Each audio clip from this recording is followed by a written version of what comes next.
நிம்மதியாக தூங்கிட்டு இருந்தப்போ தான் அந்த மெசேஜ் இருந்துச்சு. ஹாப்பியாக வேலண்டைன்ஸ் டே அன்றைக்கி விஷ் வந்திருக்குன்னு அந்த மெசேஜ் எடுத்து பார்த்தா முஸ்தி என் காலேஜ் மேட். அவன் மெசேஜ் பார்த்தப்போ தான் எனக்கு நிறைய ஞாபகம் வந்துச்சு. அவன் சொன்ன அந்த பையன் எப்படி இருந்தான் தெரியுமா? 4 வருஷமா ஆன்சர்ஸ் தெரிஞ்சும் பேசினதே இல்லை. காலேஜில் ப்ரொஃபஸர் கொஸ்டின் கேட்கும் போதும் ஆன்சர்ஸ் தெரியும், ஆனால் குரூப் ப்ராஜெக்ட்ஸ் அதுல எல்லாமே நான் தான் பண்ணிருப்பேன். ஆனா பிரசன்ட் பண்ணது வேற யாராச்சும் இருக்கும். கேன்டீன்ல தனியா உட்காந்துட்டு என்ன பிஸியா காமிக்கிறதுக்காக சும்மா போனை பார்த்துட்டு இருப்பேன். ஈவன் என் கிளாஸ்மேட்ஸ் கூட என் வாய்ஸ் ப்ராப்பரா தெரியாது. என்னோட ஓன் லைஃப்ல நான் ஒரு கோஸ்ட் மாதிரி இருந்திருக்கேன். அண்ட் திஸ் ஃப்ரெண்ட் அவன் அதை பார்த்திருக்கான். அண்ட் இப்போவும் அந்த வெர்ஷனை அவன் ஞாபகம் வச்சிருக்கான். அந்த மெசேஜை பார்த்தப்போ something clicked me.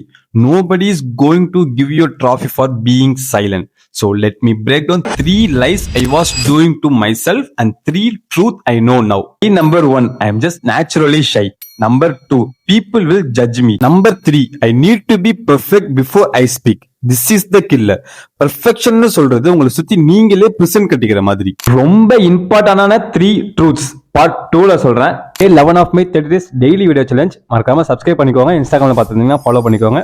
See you tomorrow.